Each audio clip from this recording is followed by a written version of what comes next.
چند پیش با دستور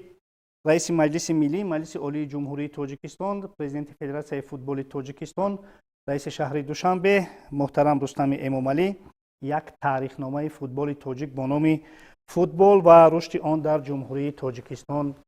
روی چاپ آمد و باید بگویم که از این کتاب میتوان درباره همه رکن و پهلوهای پیشرفت فوتبال تاجیک دریافت و اطراف تهیه گشتن این کتاب ما این شام با یکی از عضو هیئت تحریریه این کتاب نورعلی خورکشف، کارمند فدراسیون فوتبال تاجیکستان، یک صحبتی داریم. ما میدونیم که در هیئت تحریریه بجز از شما البته نایبان پرزیدنت فدراسیون فوتبال تاجیکستان علیشیر اورونوف، سایوالی دانیارزاده، همچنین یکی از سابقه‌داران فوتبال تاجیک عظیمجان یعقوبوف و اینچنین فریدون صالحов، سردار دفتر مطبوعاتی فدراسیون فوتبال تاجیکستان بسیار زحمت‌های بزرگی کشیدید و البته اینجا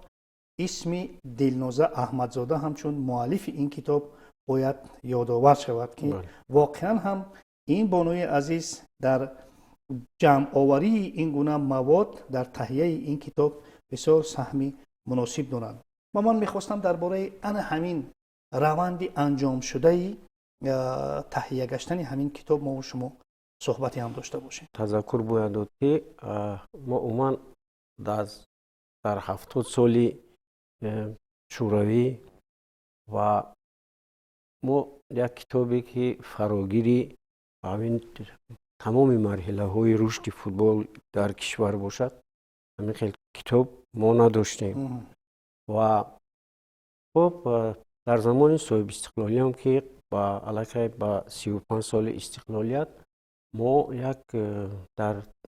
کتابی که فراگیری تمامی روندهای گسترش پیدایش فوتبال و گسترش فوتبال در خب تاجیکستان عزیز ما باشند، این خیلی کتاب موجود نبود و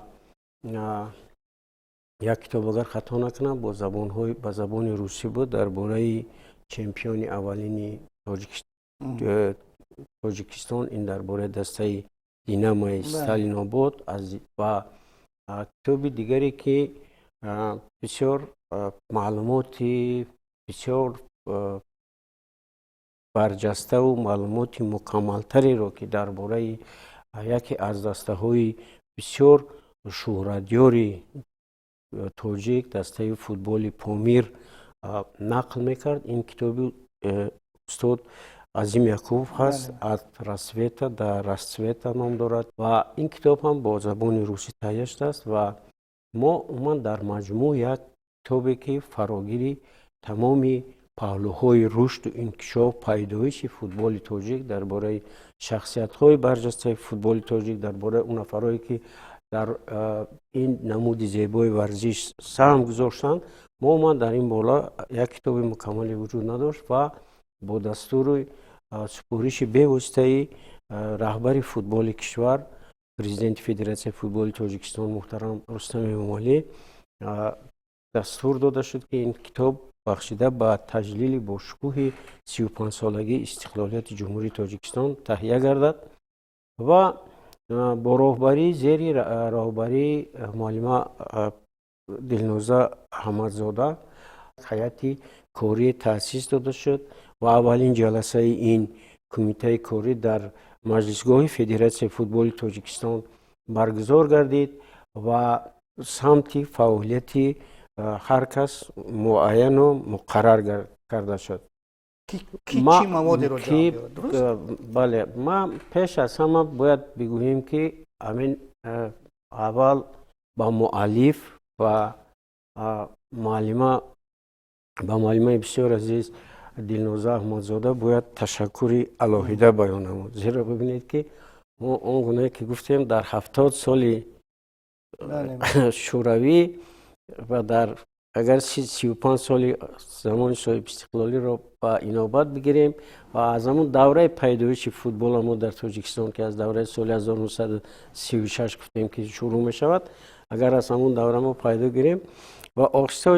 آهسته تا به همین دوره یگان مرد یافت نشد که تاریخ فوتبال تاجیک را نوشته کند و این معلمان بسیار عزیز یک مسئولیت بسیار بسیار کاری گران، کاری مسئولی، بسیار مسئولیتی وزنین سنگین را به دوش گرفتن و برای همین شجاعتشان و اون کس من همچنین یک کارمند فدراسیون فوتبال تاجیکستان و هم شخصی که بیوسته با فوتبال سر کار دارم باید به اون کس اظهار سپاس و تشکر بیان میکنم و احسان باید گفت. البته در تهیه این کتاب در قسمت مثلا باشگاهی فوتبال در قسمت دوره سوویتی در دوره شوروی و در دوره از حیات و فعالیت اکثر بازیگران استادان و بازیگران دسته شهردیار پامیر در این سمت باید بگوییم که سهم عضو دیگری هیئت تحریریه عضو عظیم یعقوبوف که یکی از ما فکر میکنم که او بهترین داننده تاریخ فوتبال ملت از من همچون مثلا متخصص میگویم که ما فکر نمیکنیم که یگان کسی دیگر از اون در تاریخ بندوبست یعنی فوتبال ما رو بهتر دانند و اصطلاح اون کس یک انسیکلوپدی زنده هستند و در همین تهیه این کتاب سهمی سهمی همه اون نفرانی که در هیئت ایجادی فعالیت میکردن سهم گذارن، اما ما فکر میکنیم که سهمی عظیم یعقوبوف در تهیه این کتاب و همون قسمتی که به اون کس وابستگی داشتن این به سابقه است. ببینید در اینجا عکس سرور دولت محترم امامعلی رحمان و پرزیدنت فدراسیون فوتبال تاجیکستان محترم رستم امامعلی. منظور از این دو عکس چی است؟ بلکه یک عکس و دو شخصیت برجسته چی است؟ یعنی همین تاریخ در زمینه خالی به وجود نامده است. یعنی پیشرفت و شکوفایی رشد و انکشاف فوتبال ملت در دوران صاحب استقلالی، البته این در مرکز سیاست‌های ورزشپرانه سرور دولت محترم امامعلی رحمان قرار گرفتند و ما از همین چیز باعث گشت که امروز فوتبال ما را در عالم میشناسند. این نقطه به ما گناهی که گفتیم در سالهای طولانی است که مثلا همچون کارمند این ساحه فعالیت میکنم و ببینید تمام ساحه هایی که ما نظر میکنیم همین دستاوردهای ما و سرچشمه میگیرند از شخصی با نام راهبر ما، از شخص با نام پیشوای معظم ملت. ببینید وقتی که سال 2005 وقتی که نخستین بار دسته ملی ما، دسته نورسان ما با جام جهانی راه یافت، اون دوره بسیار یک دوره مرکب بود. در این چیزا ذکر شده، این تاریخ است. ما حتی همقدر مشکلی بود که ما حتی دسته منتخب نورسانی را که با مسابقه باید سفربر میکردیم، ما حتی فدراسیون فوتبال تاجیکستان حتی امکانیت اونا با سر لباس یگانه و حتی حاجت امکانیت تامین کردنش نداشت. و ما در همین حالت ما یک مکتوب نوشتیم به نام پیشوای معظم ملت، یک مکتوب نوشتیم و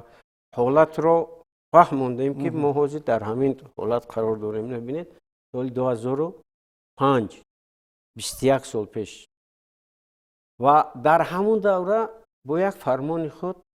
جناب والی برای دستگیری فوتبال بازان نورس ما 416,000 سومانی جدا کردن که این مبلغ در اون دوره بسیار یک مبلغ هنگفته بود که این با هم برای خریداری بلیط ها، هم برای سفر برنمودن و هم برای گذراندن و جمع آمد آموزشی و مشقی این دسته مساعدت میکرد. یعنی چون دیگر ساحه های حیات اجتماعی و اقتصادی کشور ما، فوتبال ما هم بستگی دارد با نام پیشوای معظم ملت. زیرا محض با تشبس های این شخصیت بزرگ تاریخی ما فوتبال ما هم با همون مرحله هایی که رشدی که رسید به همون دستاوردهایی که رسید زیر دوی بله سروری معظم ملت بود و ما این چیزها رو در کتاب فوتبال تاریخ برای آیندگان خود برای او ثبت نمودیم. اومد یک انسیکلوپدیایی هست که مردم این کتاب رو خونده درباره همه اون شخصیت هایی که در دوره خود در وابسته به وقت وابسته به زمان خود توانستند که مثلا شان و شرف فوتبال ما رو در عرصه بین المللی رعایت نمایند. این کتاب در همین موضوع ها را همشون در بر میگیرد. درباره شخصیت های فوتبالی، کسی که در فوتبال تاجیک سهم میگذاشته است، کسی که خدمت کرده است و از مد نظر دور نمونده است. و البته در این حالت ها ما کوشش کردیم بار دیگر تکرار هم شود که با همون مأخذ های تاریخی که در وسایط اخبار عامه زمان خود وجود داشتند و مخصوصا با مثلا نوشته های امین کتابی اتراسویتا در اسویتا عظیم یعقوبوف و کتابی که درباره دیناموی دوشنبه دیناموی سلنوبو درباره قهرمانی اولین تاجیکستان قهرمانی اولین فوتبال تاجیک نقل میکنند. ما همین کتاب ها را همچون سرچشمه برای خود قرار داده معلومات ها را پیشنهاد نموده و تشکر میکنیم با معلمای بسیار عزیز گرامی ما که توانستند همه اینها رو در یک رفتی با یک رشته همین گویا که مروارید آن گونه که در رشته میکشند. معلم همه اونها را مرحله با مرحله بسیار زیبا بسیار استادانه جایگیر کردند و بالاخره یک کتاب بسیار خوب و خواندنی پیدا گردید که اینقدر عکس های زیبا و دیدنی که این یک تحفه بسیار سزاوار است در 35 سالگی استقلالیت. در این کتاب دوره راهبری محترم رستم امامعلی همچون پرزیدنت فدراسیون فوتبال تاجیکستان ویژه نقش یافته است. واقعا هم همین دوران برای فوتبال ما اگر بگوییم که یک دوران طلایی است کاملا درست است. شما درست قید میکنید. ببینید که همین فوتبال ما زینه‌بندی می شود از شروع مثلا پرزیدنتان فدراسیون فوتبال تاجیکستان که فعالیت کردند فکر میکنم هر کدام اونها در سهم خود را گذاشتن در پیشرفت فوتبال ما در این باره مقاله های هم نوشته بودیم. اما اگر در مجموع با رشد و انکشاف واقعی فوتبال اگر ما نگاه کنیم و مؤثریت فوتبال یعنی با زمانوی شدن فوتبال نگاه کنیم و به واسطه شکل گیری میگیرد از دوره شروع میشد از دوره راهبری محترم رستم امامعلی. زیرا وقتی که ببینید رستم امامعلی وقتی که با حیث راهبر فدراسیون فوتبال تاجیکستان انتخاب گردیدن همه یک جوان 25 ساله بودن. نو از چون اون وقت حتی با حیث فوتبال بازی هم میکردن. اون کس توانستند با یک دیدی نو ذهنی تازه یک برنامه مشخص و با دل گرم کارو شروع کردن و شروع شد اولین کاری که اینا در شروع کردن این زمانوی گرداندن ساختار فدراسیون فوتبال تاجیکستان با طلبات‌های پیشین و تأسیس دادن لیگ های ضروری و تامین نمودن اشتراکی دسته ها در تمام مسابقه های بین المللی آماده نمودن آنها و مؤثر گرداندن درباره مؤثر گرداندن ساختار ما گفتیم لیگ فوتبال کودکان نورسان، لیگ فوتبال بانوان، لیگ کسبی فوتزال، لیگ ملی فوتبال تاجیک. زیرا اون وقت به این سازمان دادن این نهادهای زیرتابع فدراسیون ما رو با مسابقه های بالاتر راه نمیدادن. این طلبات های فدراسیون فوتبال آسیا هست که ما عالم است که ما از و خوشبختانه کمانده جوان رستم امامعلی موفق شد که در همین دوره خیلی یک دوره بسیار کوتاه توانست که همین کارهای بزرگی رو انجام بدهد و ما در این دوره مخصوصا توجه خاصه ظاهر کرده شد به بهتر گرداندن اینفراستراکچور فوتبال، میدان های فوتبال بازی. اگر به خاطر شما باشد از اون مخلصان سابقه دار میدونن که ببخشید ما حتی یک مسابقه داشتیم، مسابقه رستم دالتبایف و همین مسابقه بود که شروع میشه توضیح در جای ما کوبکی فدراسیون فوتبال تاجیکستان، جامی که فدراسیون فوتبال تاجیکستان گذرانده میشه، ما باید در میدان های بازی میکردیم که مثلا از اونجا میبرامدن فوتبال بازو دیگر نمیفهمیدی که وای میگفتی در درون یگان چی نمود پیراهن دارد. یا که مسابقه یگانه مسابقه که ما داشتیم این مسابقه توپ چرمی بود برای مسابقه کودکان و نورسان و محض با تشبس یک ذهنیت، یک دیدی نو، دیدی تازه، مناسبت نو با فوتبال و این جوانی 25 ساله که سری آمدن برای راهبری فوتبال اونا توانستند که در یک مدت بسیار کوتاه همین یک فوتبال تاجیک رو با یک تحولات جدی وارد کنند و ما رسیدیم منتخب ما با یک فینال جام آسیا رو یا شما ببینید که مناسبت با وسایط اخبار عامه که یک قسمتی جدا نشونده رشد فوتبال است. ما در این باره در این کتاب نوشته شده است. سازمان دادن سامانه فدراسیون فوتبال تاجیکستان، تأسیس یافتن تلویزیون ورزش، تلویزیون فوتبال و همه اینها تاریخی هستند که در همین دوره راهبری محترم رستم امامعلی در فوتبال ما این تحولات ها به وجود آمدن و ما به واسطه در باره هر کدام آنها با شکل با یک ترتیب لازمه در این کتاب قید کرده آمدگی است. نورعلی، من در تقویت گفته های شما همین ذکر کردنی هستم که به حیث پرزیدنت اسوسیاسیون فوتبال آسیایی مرکزی انتخاب شدن محترم رستم امامعلی و البته از جانب آن کس پیشنهاد گشتن روز جهانی فوتبال روز 25 می،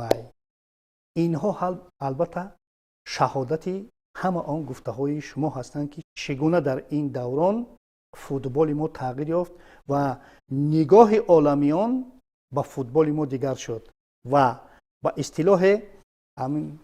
از همه کلمیناسیایی که در همین 35 سال با وقوع پیوست، این البته بنیاد این گونه یک ورزشگاه با شکوهه که ما همه ما و شما شاهد هستیم که چگونه این ورزشگاه شکوه و جلال فوتبال تاجیک را به اوج اعلا رسانید. و ولی آخرین چیزی که میخواستم بگویم در اینجا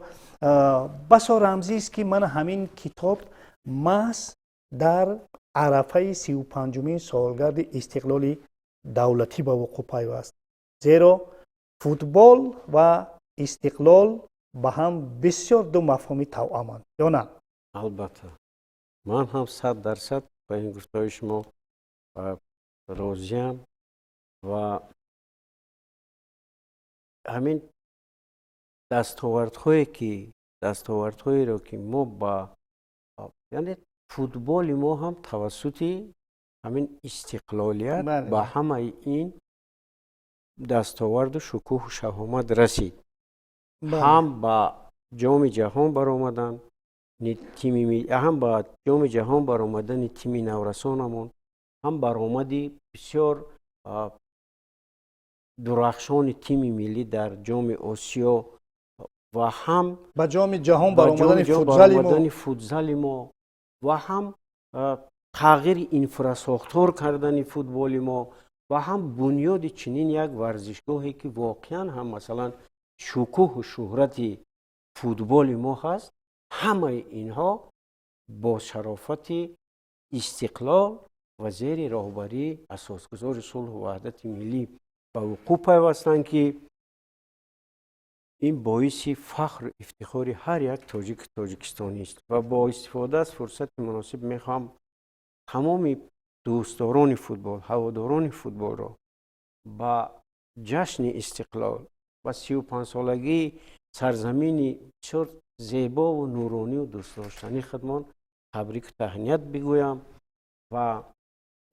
گفتنی هم که با ورزشگاه بیایید، فوتبال رو دوست دارید، با فوتبال باشید، زیرا